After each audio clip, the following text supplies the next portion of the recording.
te mandé la fotografía, pero te lo estuve checando.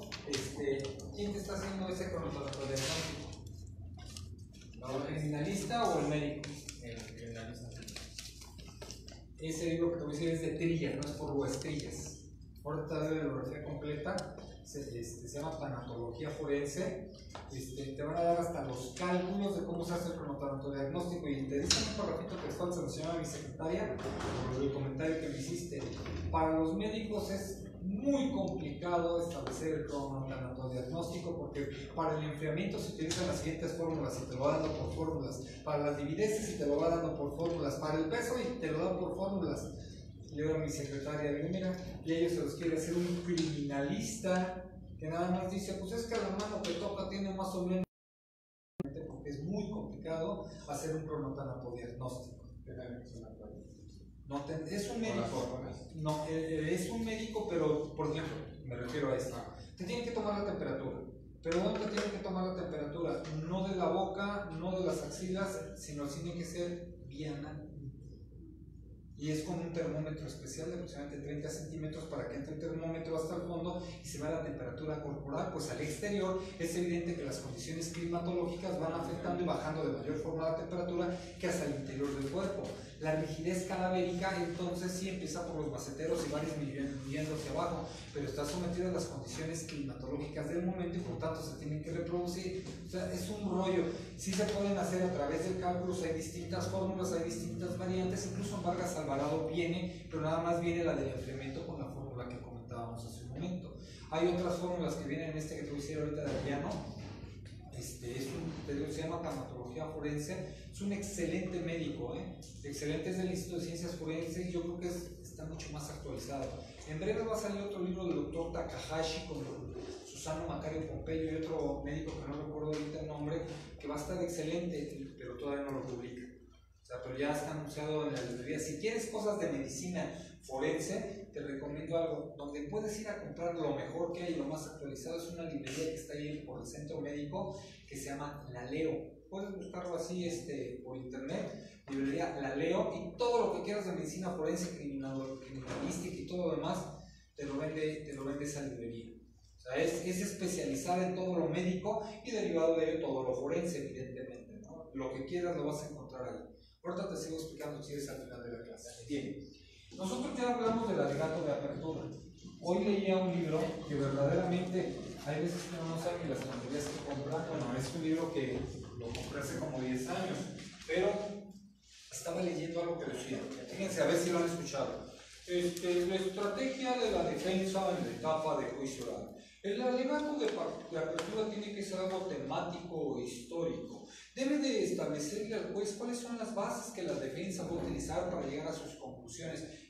Tres o cuatro páginas de lo que supuestamente en su concepto y en la cronología debe de hacer, y dice, bueno, salvo cuando se vaya a hablar de una causa de tipicidad, porque debe de ser concreto, sin decirle al juez sobre qué va el relato histórico. Pues ¿cuántas causas de tipicidad no se buscan en los asuntos? Las fallos absolutorios, ¿por qué son? Y entonces avientan la perorata de que le diga al juez, al Ministerio Público, sobre todo lo que haga la defensa, para que después me digan, y siempre no. Y puede usted hacer una estrategia de refutación, siempre y cuando vaya a interrogar al testigo. No debe de interrogar al testigo cuando el testigo no da información suficiente. No debe de interrogar al testigo en este caso, no debe de interrogar al testigo. Y todas las donde no debe de interrogar al testigo son las causas de tipicidad. Dije, no cabe duda que en Colombia y en Perú sí fuman regacho, ¿verdad? En lo procesal. Ya después fui a revisar, dije, bueno, ¿y este autor quién es, no? Porque lo había revisado. Empiezo a revisar, pues evidentemente, netamente académico. Dije, no, pues sí, por eso no habla de lo que ocurre constantemente en los foros. El alegato de apertura, ya dijimos, del Ministerio Público, sí es la denominada teoría del caso y es una promesa probatoria. ¿Por qué el doctor tiene que recalcarnos que es una promesa probatoria? En la etapa de individualización de las acciones, que también vamos a ver el día de hoy porque no representa mayor circunstancia, cuando nosotros veamos el artículo 409 se van a dar cuenta que ahí dice, en su caso, realizará los alegatos de apertura. ¿Y por qué dice en su caso, doctor? Porque en la etapa de individualización de las sanciones, si es que llegamos ahí, no necesariamente hay alegatos de clausura, de apertura, perdón. ¿Por qué? Pongo el ejemplo, un homicidio. te vas a los mínimos establecidos en la Ley Federal del Trabajo, ¿no? Los 5,000 veces y la 60 por unidad de mega actualización. ¿Qué van a aprobar? Si se van a los mínimos establecidos por la ley, ¿qué vas a aprobar?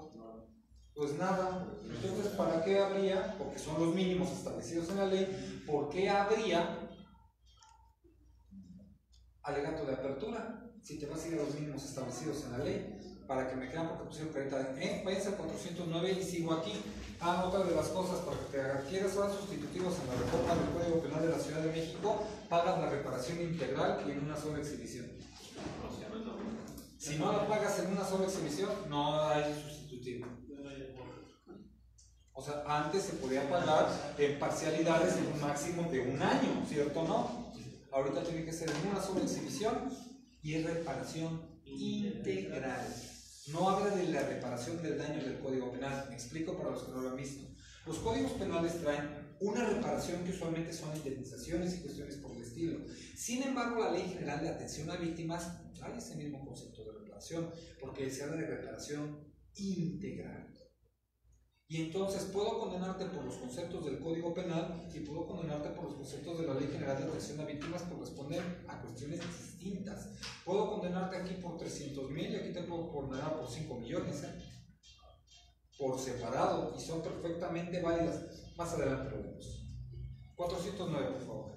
Después de la apertura de la audiencia de individualización de los intervinientes, el Tribunal de Procesamiento señalará la materia de la audiencia y dará la palabra a las partes para que expongan en su caso sus alegatos de apertura. ¿Por qué en su caso? Porque puede o no haber alegatos de apertura, doctor. Si el alegato de apertura es una promesa probatoria de que algo se va a aprobar, y si yo me voy a ir a los mínimos establecidos en la ley y no llevo prueba para la reparación del daño ni demás, ¿cuál será el alegato de apertura? No hay necesidad de un alegato de apertura y por tanto nos vamos directamente al alegato de clausura. ¿De acuerdo? Eso es en la etapa de individualización. Sin embargo, en la etapa de juicio siempre va a haber una promesa probatoria, es decir, el Ministerio Público va a formular la existencia del hecho y a su vez va a señalar con qué medios de prueba va a sustentarlo y va a señalar la concreción del tipo. Es decir, ¿qué me está diciendo? Esto es igual a el Ministerio Público me va a prometer que va a poder realizar la tipicidad. Y obviamente me va a decir, derivado de ello, que no va a haber ninguna causa de antijuicidad, ninguna causa de culpabilidad. Eso es lo que me está diciendo realmente. Esta fiscalía probará más allá de toda duda razonable que los hechos ocurridos en la fecha fulanito de tal se podrán sostener con los medios de convicción que se le traerán en el desfile probatorio, de los cuales ustedes podrán establecer la existencia del intercriminis en todas sus fases y los principios de la criminalística con la reconstrucción del hecho, sin dejar a dudas de cómo se verificó concretándose el tipo penal previsto en los artículos tales. ¿Qué me está diciendo? Tipicidad. En un argumento rápido y sencillo. ¿Cuál es el problema del Ministerio Público cuando hace este argumento? Vale la redundancia, lo hace de estilo argumentativo. Y ustedes verán que del dicho del señor Pedro Hernández se podrá desprender cómo se realizó la conducta delictiva de tal manera que el apoderamiento quedará sustentado. A ver, el alegato de apertura no es argumentativo, es una promesa probatoria. Es algo muy sencillo. ¿Cuál va a ser el argumentativo? El alegato de clausura. Porque en el alegato de clausura me van a establecer por qué se pudo reconstruir el hecho, qué prueba me permite reconstruir el hecho y qué prueba me permite concretar el tipo. Pero ojo, dije argumentativo. ¿Qué quiere decir? Que no es un argumento, o que no es algo de carácter repetitivo, no es como usualmente lo hacen los ministerios públicos. Su señoría, como escuchamos del dicho del señor Pedro Hernández, víctima del evento delictivo, ya fulanito de tal siendo aproximada, y se avienta uno por uno lo que los testigos fueron diciendo, y los peritos y tú así. Eso ya todos lo escuchamos, ¿no? Absolutamente todos. Y lo vuelven a repetir, y después, ¿qué hace el asesor jurídico? Repite lo mismo que el MP. Y el defensor, que no sabe qué hace, repite lo que el MP dice, pero argumentándole el sentido contrario de por qué no se puede concretar, y la audiencia se vuelve aburrida. ¿Y por qué? Porque después llega el juez relator y repite lo que ellos dijeron. Entonces, en una misma audiencia yo me escuchaba hasta 4 o 5 veces cuando las partes procesales no saben de lo que están hablando ni cómo tendrían que hacerlo. Escucho el contenido de la prueba, que por cierto llevo 30 horas escuchándolo en la audiencia. El alegato de clausura es argumentativo, es por qué se puede reconstruir el hecho. ¿Por qué la prueba? ¿Por qué el tipo? Me refiero a esto. ¿La prueba qué función tiene?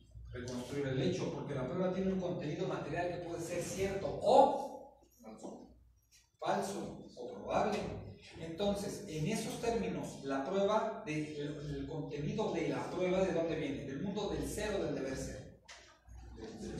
Y también me permite, conforme a las formas jurídicas, reconstruir un. Es decir, cada prueba va a completar un tipo. Ahorita lo vamos a hacer en pequeños ejemplos, no me da tiempo de hacerlos más porque lo que me interesa es que aprendamos mejor el interrogatorio, el contrainterrogatorio, los ejercicios pertinentes para tal efecto, así como cómo se incorpora la evidencia ilustrativa y se desahoga la prueba documental. Eso me importa más hacerlo con ustedes porque lo demás lo van a ir aprendiendo. Me explico. Mira, hazme un favor, vete al 261. Artículo 261.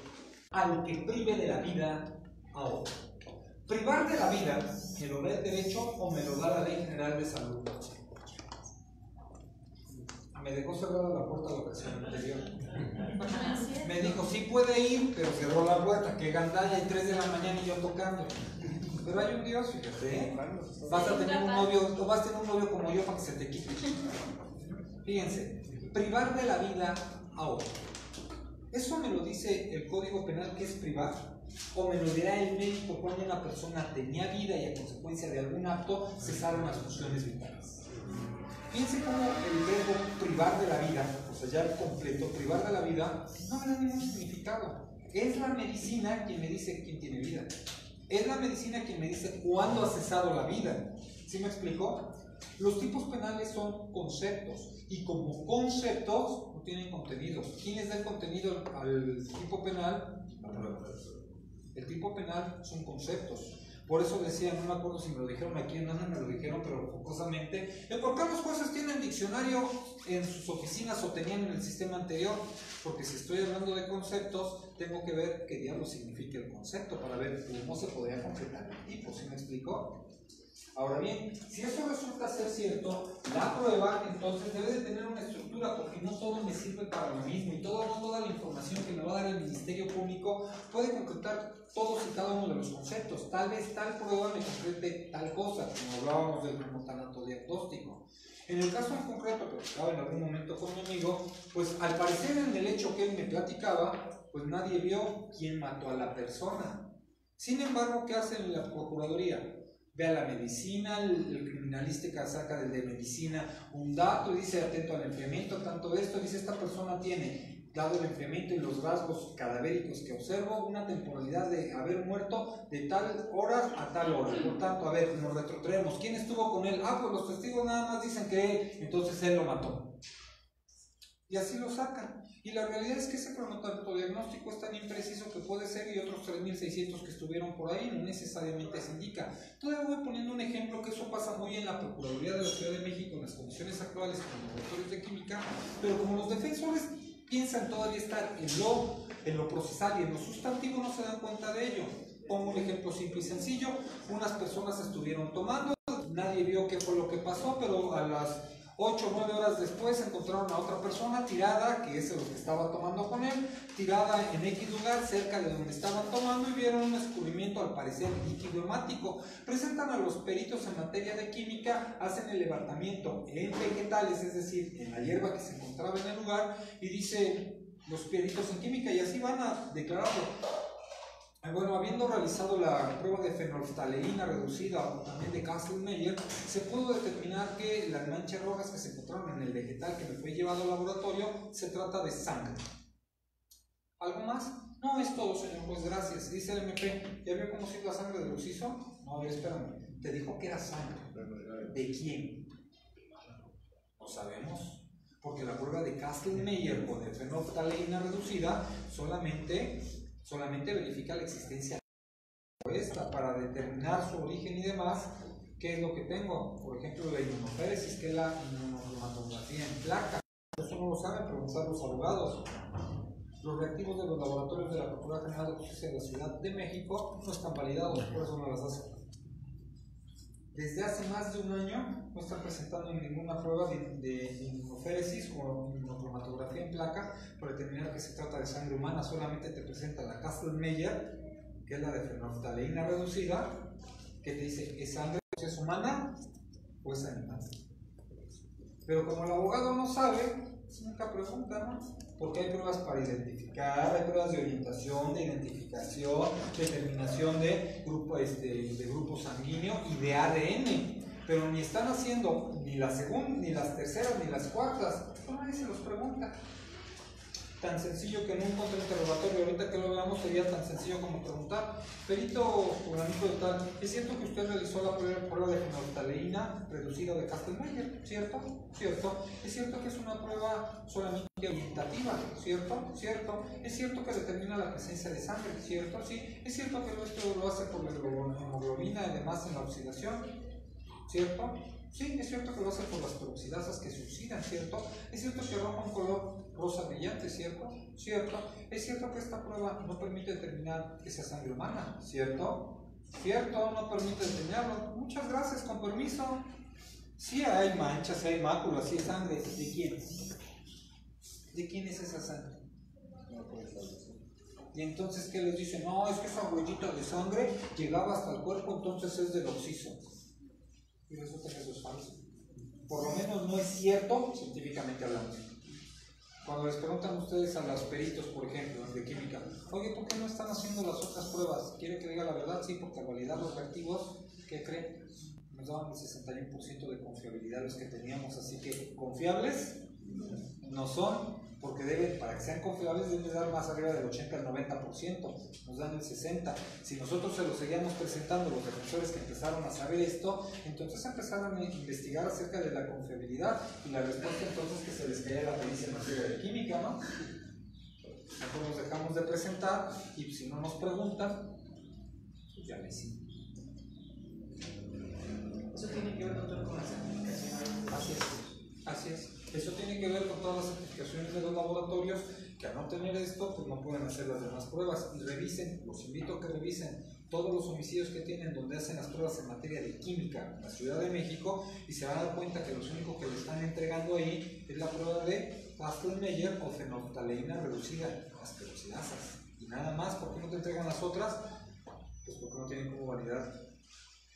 Pero vuelvo a decir, nadie se los pregunta, porque ustedes todavía están pensando en la teoría del caso, están cuando en la etapa de juicio tienen que ver, sí, las formas, que son muy importantes, pero sobre todo tienen que ver los tipos y los contenidos de la prueba, sobre todo en tratándose de ¿qué? Pues en tratándose de este tipo de pericias, que no son las únicas, porque van a encontrar muchos problemas si se ponen a investigar en las pericias. Si yo me pongo a ver el contenido de lo que hacen los peritos, pues resulta que sus resultados están ampliamente afectados.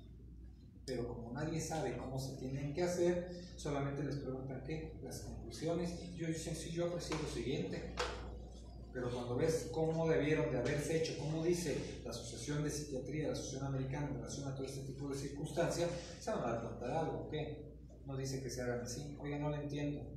Es que las pruebas se tienen que hacer por espacios de varios días, es decir, no se pueden hacer en un solo día. Si son espacios máximos de 2 horas, durante aproximadamente 6 días. ¿En cuánto tiempo les hacen las pruebas de psicología? En 1 hora. Y en un solo día. Entonces ya la propia metodología, pues ya está afectada, pero para que tú puedas interrogar en relación a eso, contrainterrogar, ¿qué tienes que saber? Pues como se hace, todavía va peor, lo llevo a una violación. En la violación, el delito es instantáneo, ¿cierto o no? Y el problema es que cuando ustedes vean la pericia en materia de psicología que le hacen a una persona que resulta que fue supuestamente violada, digo supuestamente porque solo el tribunal puede determinar si hubo violación o no, se van a dar cuenta que cuando le hacen la entrevista, que además tiene que ser de esta manera porque es la técnica de la psicología, cuando le hacen la entrevista a la persona violada, no nada más es del momento del evento, sino toman desde cuándo, desde que era pequeña. Toman todos estos antecedentes y puede ser que estos rasgos de la personalidad que están siendo detectados no sean exclusivos del acto sexual, sino pueda ser parte de la personalidad, y eso se lo está diciendo a ustedes el mismo perito desde el momento que en la entrevista la va tomando, porque todavía ustedes cometen un peor error, piensan que la entrevista es textual de lo que dice la persona, y no, la entrevista es dirigida, semidirigida, preguntas, etcétera, etcétera. Es decir, la perito cuando entrevista a la persona solamente va transcribiendo los rasgos que considera relevantes para su opinión pericial. Una vez que considera esos rasgos, entonces practica las pruebas, y es que practica las pruebas correspondientes para la confirmación de lo que ella le dijo, que en las pruebas se confirme lo que está señalando. Pero cuando ustedes ven las pruebas, se van a dar cuenta que las pruebas no son exclusivas para violación, pueden ser para violencia familiar y aplican, de psicodiagnóstico para los menores y aplican, para rasgos de personalidad y aplican, y todas son las mismas. ¿Qué es lo que lleva a establecer? Pues que carecen de confiabilidad, ¿no? Y todavía lo que es peor, si toman en cuenta la entrevista y que la violación es un delito instantáneo, para que esas cuestiones de personalidad que se encuentran ahí señaladas fueran determinantes para ese momento, ¿qué tendría que haber pasado? Pues que fueran desencadenantes, es decir, que esas afecciones de la personalidad se dieran en el momento de la relación, porque si ya vienen como rasgos de su personalidad desde que era pequeña, pues quiere decir que no son concluyentes de que haya habido una violación, quiere decir que ya estaba afectada. ¿Por qué? Porque no es su personalidad o algún otro evento traumático anterior a la violación, lo que no significa necesariamente que haya una violación o un acto de carácter sexual. ¿Tú qué? Yo pensé que acto de carácter sexual, yo no. O sea, aparte te acaban de dejar salir y bueno, a ver, ¿qué onda? Es que, bueno, ahorita me tengo la atención lo que está comentando acerca de las pruebas. Por ejemplo, yo he visto muchos asuntos de violación aquí en el Estado de México. La Procuraduría no los anexa porque señala que son datos que identifican a la persona y por tanto se tienen que reservar, lo que no significa que no los puedas pedir, porque no los incorporan a la carpeta, pero sí los puedes pedir al Ministerio Público para que se te proporcionen y puedas en todo caso analizarlos. Ahora, es importante que lo hagas, mira, sí es importante. ¿Y por qué? Porque te vas a dar cuenta, por ejemplo, los dibujos que exponen a hacer del macover y demás, hay muchas circunstancias que derivan del dibujo, la interpretación que realiza el perito correspondiente. ¿A qué voy? Mira, por ejemplo, este pequeño estudio. Te dicen, tome, aquí está una hoja doblada por la mitad, una hoja tamaño carta, dibuja por favor una persona. ¿Qué dice inmediatamente el adulto? ¿Qué dice? Pues es que yo no sé dibujar. Es lo que usualmente decimos. Yo no sé dibujar. Y entonces el perito dice, tiene problemas afectivos y para comunicarse con las demás personas. Oiga, ¿y por qué, doctor? Porque la razón es muy sencilla. Cuando a ti te piden que dibujes una persona, tu subconsciente inmediatamente a quién dibuja. A ti mismo. Y entonces, cuando te dicen, dibuja por favor una persona, y tú dices, oye, es que yo no sé dibujar, quiere decir que tienes una falta de aceptación con ti mismo, que lo que impide rasgos de carácter afectivos y demás. Pero eso, ¿en dónde lo vas a ver? En el dibujo. Cuando haga el dibujo, ¿qué vas a ver? Hasta las manos. Porque si se está dibujando él mismo, él entonces va, dependiendo de cómo está en sus manos, podríamos decir si es una persona que aprecia sus actividades ejecutivas o que es medio sonso para las actividades ejecutivas, dependiendo de cómo dibuje las manos. La habilidad, ¿por eso dónde lo vas a ver? En el dibujo, fíjense, es en el dibujo. En ese mismo dibujo te van a decir después, en otra hoja, dibuja a una persona del sexo femenino. ¿A quién van a dibujar? Que marcan estos estudios, ustedes lo pueden ver claro en materia de escritura, se llama grafología. ¿Sí me explico? Ese tipo de pruebas que es lo que te hacen que ahora el dibujo de la casa, ahora el dibujo del árbol, ahora una persona debajo de la lluvia. Lo que están viendo ahí, cuando ustedes leen los libros, porque sí están los libros en el sótano, no hay muchos, quiero sí ser claros. ¿Por qué? Pues porque no a mucha gente le gusta el psicodiagnóstico y muchos de los libros son, en tantas personas sé yo esto, hay que hacer esto, hay que hacer el otro. Entonces son evidentemente más para psicólogos, pero sí los pueden entender los abogados. ¿Qué lleva como consecuencia ese tipo de circunstancia? Que pues para ver si lo que está haciendo la perito con lo que está concluyendo, el estudio que te está revisando con el dibujo que realizó como prueba, pues tiene alguna correlación, ¿no? Para ver si hay confiabilidad. Pues es que tengo un montón, es que mi amigo me mandó, y es que perdí tu número, déjame decirte, no lo guardé inmediatamente, por eso no te mandé la foto. Pero mira, hay uno que es de Walton. Si quieren ahorita se meten al sótano y yo les digo, en el sótano este sí está, este sí está y este sí está. Oigan, me van a preguntar, ¿y por qué sabe, doctor? Pues muy sencillo. Les dije un día y se los vuelvo a repetir, contrario a lo que muchos de mis compañeros opinan, respeto mucho su opinión, el hecho de que un perito llegue y a mí me diga es cosa así no significa que yo le crea, significa que así lo dijo. Pero para efecto de saber si él me está diciendo la verdad y que era convicción o no, me está mintiendo, ¿qué tengo que hacer? Pues no sé. Yo me tengo que poner a revisar la bibliografía. Entonces, siempre que llega, por ejemplo, uno de trata de personas con estos psicodiagnósticos, voy en frega con una amiga que es especialista y le digo, oye, necesito que me recomiendes un libro porque necesito leer y después te voy a hacer una serie de preguntas.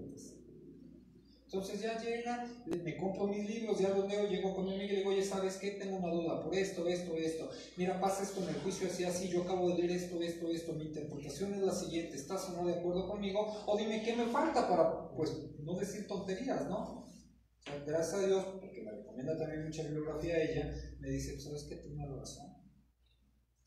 Tienes toda la razón, está mal por esto, está mal por esto, está mal por esto, está mal por otro. Y entonces es cuando entramos en discusiones con mis compañeros de tribunal. ¿Por qué? Porque cuando yo llego y les digo, todo esto está mal y para mí no, por esto, ellos me responden con la mano a la cintura porque tienen razón, porque es culpa de la defensa. Sí, pero todo eso, ¿por qué no lo preguntó el defensor? No, pues eso yo no lo sé, es la respuesta. Dice, entonces, ¿cómo podemos poner algo? Me preguntó el defensor.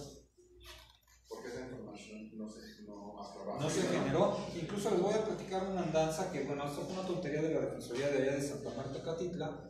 Una persona en un callejón, 15 de septiembre con 5 de febrero, dicen que lo amagan, lo pasan para atrás del taxi, hombre y mujer, que el que lo amaga es el hombre que le encañonó, lo pasa para atrás y la mujer, ya que está atrás, le pone un cuchillo.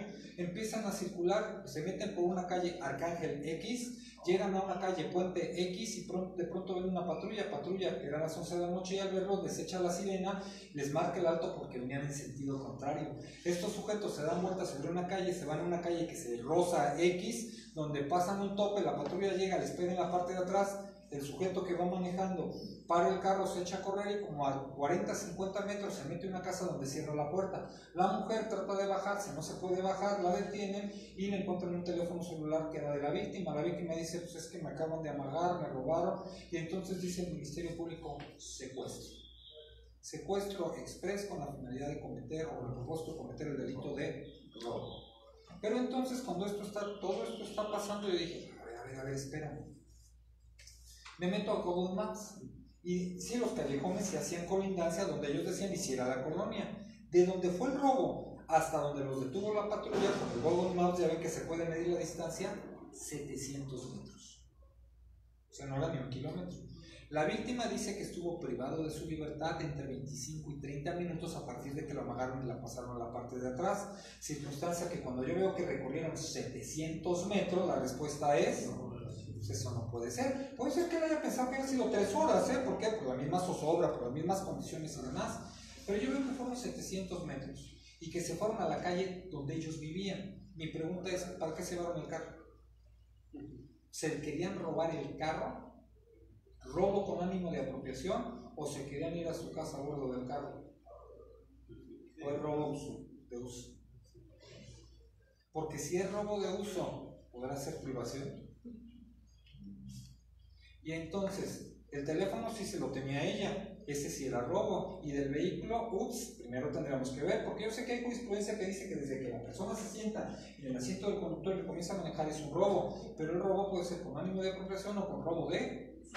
Entonces, fue lo primero. Lo segundo fue donde dijimos, a ver, espérame, si el carro inmediatamente lo dirigieron hacia el lugar donde vivían, porque sí vivían ahí después de la investigación que presentó el MP, entonces... ¿realmente querían privar a esta persona? Su propósito de robo, primero era privarlo, o sea, privarlo con el propósito de robo, o solamente era robarse algo y utilizar el carro para irse hacia su domicilio. Bueno, pues hicimos la reclasificación correspondiente, se fue a la sala y la sala nos repone y nos dice, quiénes son ustedes para andar insertando pruebas?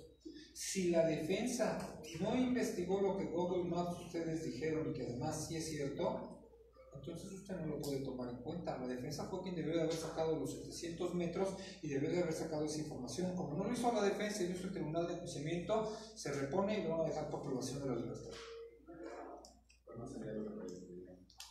Yo no lo sé, pero sí quiero que quede claro. Vean, por eso dije, ¿cuál es la actitud de algunos compañeros cuando dicen, si no te lo dijo la defensa, ¿tú por qué lo pones? Mi forma de pensar. El hecho de que me lo diga el Ministerio Público y me lo diga la defensa no significa que les crea, significa que me lo dijeron, que es distinto. Porque si me lo dicen y yo reviso y lo que reviso es mentira, pues no le voy a dar valor probatorio a las mentiras que yo ya sé que son mentiras, porque el señor, con todo el respeto, es inepto y no me sabe decir lo que me tiene que decir. ¿Cierto o no? Si al que le tengo que creer es al Ministerio Público. ¿A él por qué? Si él no tiene la obligación de probar. El que tiene la obligación de probar y el que tengo que revisar si está probando y si todo lo que está diciendo es correcto es al MP, no a la defensa. Es que la defensa fue incompetente. Sí, ya lo sé. Y el señor puede ser incompetente, pero el señor no tiene por qué pasar 50 años de prisión. Por cierto, le subieron al homicidio simple. Ya no es de 8 a 20, ahora es de 10 a 30. Y al otro lo metieron de 30 a 70 al calificado. También nos comentaron en alguna ocasión que ya la línea del robo es como para llevarlo a secuestro.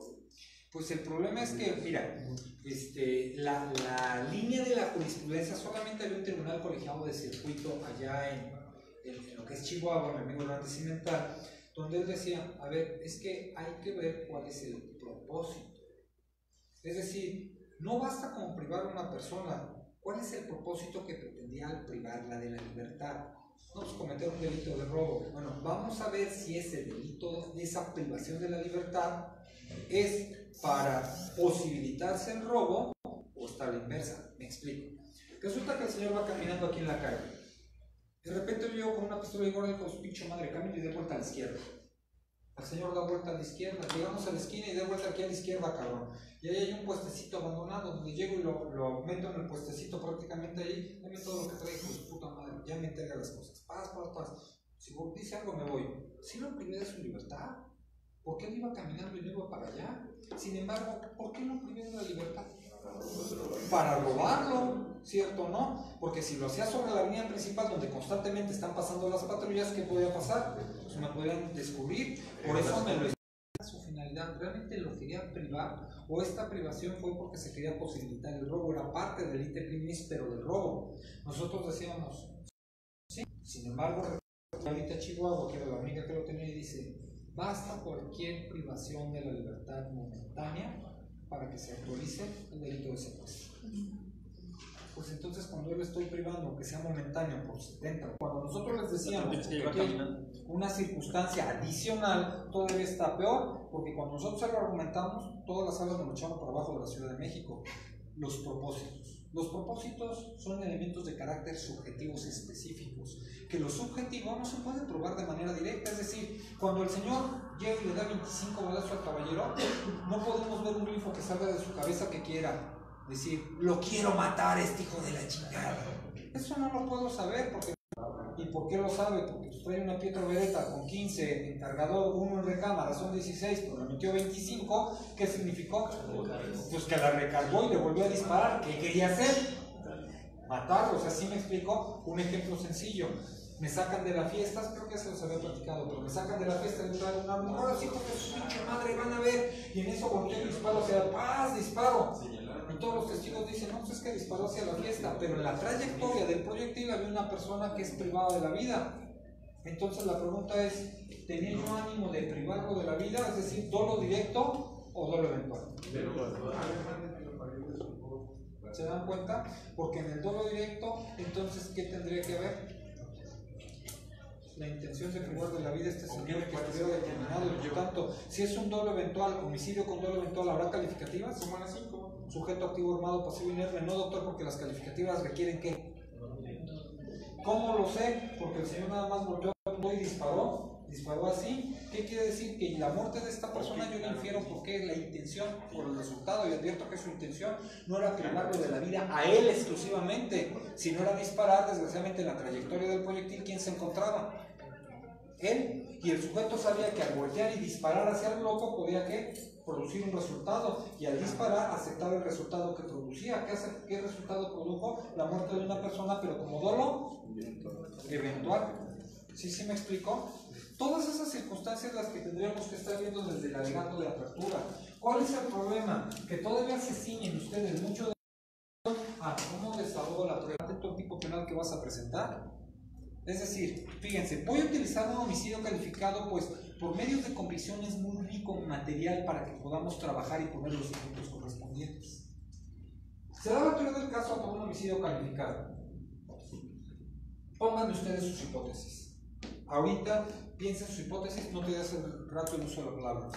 Es que era en relación al peritaje que decía, por ejemplo, el psicológico. Cuando estuve haciendo mi servicio en el Ministerio Público, me tocaba ver, por ejemplo, que los defensores pedían una prueba pericial sobre el dictamen que hacía el psicólogo. Entonces, ahí, por ejemplo, si el psicólogo está haciendo una mala experticia, ¿cómo puede ser Eso es una mala práctica del sistema anterior. Me explico. Fíjate lo que me estás diciendo para irlo situando. La defensa pedía una prueba respecto de lo que estaba haciendo el psicólogo. ¿De quién? De la Procuraduría. Y la defensa concluía, su psicólogo, que lo que había hecho el de la Procuraduría estaba mal. Pero la defensa emitía el propio y decía ahí por qué estaba mal. ¿Qué podría hacer durante la etapa de investigación complementaria del MP si se convenciera que lo que está diciendo el perito de la defensa está bien? Cambiarlo. Pues mando a traer otro psicólogo, ¿no? pero por Que ejemplo, le dé contestación a lo que la defensa dice. ¿Quién tuvo el error? La defensa. En este sistema no hay yo oferto perito y yo también oferto el mío. No, mira lo que te voy a decir, me adelanto para que veas qué te trato de dar a entender. Cuando nosotros hablamos de la presunción de culpabilidad, lo primero que les dije es, ¿cómo se sustenta la presunción de culpabilidad? 1, por el número de pruebas, ¿se acuerdan? Después que les dije, prueba directa. Después que les dije, prueba indirecta. Después la interrelación de las pruebas. Después la racionalidad de las pruebas. Y por último, la fundamentación y la motivación de todos estos indicios para reconstruir el hecho y concretar el tiro. ¿Quién tiene la obligación de hacer todo eso? El Ministerio Público. Con sus medios de convicción tiene que hacer todo esto. Por tanto, entre mayor número de medios de convicción lleva y se encuentren más cercanos a los hechos y se puedan interrelacionar y someter a la racionalidad, solventando la directa y las indirectas, de mejor forma reconstruir el hecho. Entre menos medios de prueba lleve, entre menos cercanos en el hecho o entre menos se puedan interrelacionar, podrá solventar el hecho o dará más posibilidades a una duda razonable y con ello solventar la presunción de inocencia. será mayor una duda razonable. Entonces fíjate el error que me estás diciendo y ahorita sigo para dejarte que me sigas platicando. Esto significa que si esto resulta ser falso, resulta ser cierto, pues qué falso es lo que hace el defensor, ¿no? ¿Para qué le dice al Ministerio Público desde la agencia qué fregados está mal el perito que él mismo aportó? Si eso mismo podría decirlo en qué etapa. En la etapa de juicio, haciendo un contrainterrogatorio a ese perito con un perito colaborador o con un experto colaborador de la defensa que le vaya diciendo qué preguntar para poner en tela de juicio sus conclusiones. Ya no le da oportunidad de corregir, pero usualmente ¿qué hace malamente el defensor? Y te lo platico para que veas. Manda a su perito a la etapa de juicio no para que dé una opinión en relación a, uno, para que critiquen el dicho de los testigos no resulta ser creíble, su señoría, porque fíjese que yo, viendo las evidencias objetivas en el lugar, no coinciden las respectivas declaraciones. Y así va el perito de la defensa en criminalística o balística y demás, y tú como juez. O sea, gracias por haber venido, señor perito, y haberte sustituido en mí, porque el que tiene que hacer la valoración soy yo. Pero me estás trayendo un perito para que haga ¿qué? La valoración de lo que le corresponde al tribunal. Primero ha cometido un grave error, porque ese perito, ¿qué confiabilidad te va a creer a ti como tribunal si obviamente que está desvalorando todas las pruebas para darle la razón a quién? ¿Qué confiabilidad a ti como tribunal te daría un perito que te hace eso? Y además, ¿qué confiabilidad tendría un perito cuya función Te voy a poner un ejemplo simple y sencillo, ya se los he puesto para que lo recuerden. Resulta ser que el cuerpo se descubrió y tenía aproximadamente 35 días de haber fallecido. Es decir, ya se encontraba en un alto estado de putrefacción. Por tanto, el protocolo de necropsia no se podía hacer de manera tradicional, es decir, de manera médico-legal, haciendo las disecciones en las diferentes partes del cuerpo, porque ya se encontraban estas destruidas por el estado avanzado de putrefacción. Viene un perito en materia de histopatología para analizar las células del cuerpo y determina que las causas de muerte es que hubo una disgregación celular ante la ausencia de oxígeno entre las células. O sea, se murió porque oxígeno. Llega el criminalista y dice, pues como tiene 35 días y los testigos dicen que Pedro y Carlos eran los únicos que andaban por aquí, entonces Pedro mató a Carlos. Y lo mató por una asfixia por sofocación, porque lo asfixió y ya no pasó aire al cuerpo y derivado de eso, esta persona se murió. ¿Qué interrogarías al perito en criminalística? El mal abogado va a llevar a otro perito en criminalística para que valore todas las pruebas. El abogado que sabe de lo que le estoy hablando es bien sencillo. Para que determinara que fue una asfixia por sofocación, tendría que tener, por ejemplo, en esta zona, los hechos ungulares de las marcas X o Y, ¿no? Ya sea con las manos, ya sea con cuerda, ya sea con cualquier circunstancia, ¿sí o no? Pero perdón, esta zona ya está totalmente destruida, eso ya se perdió.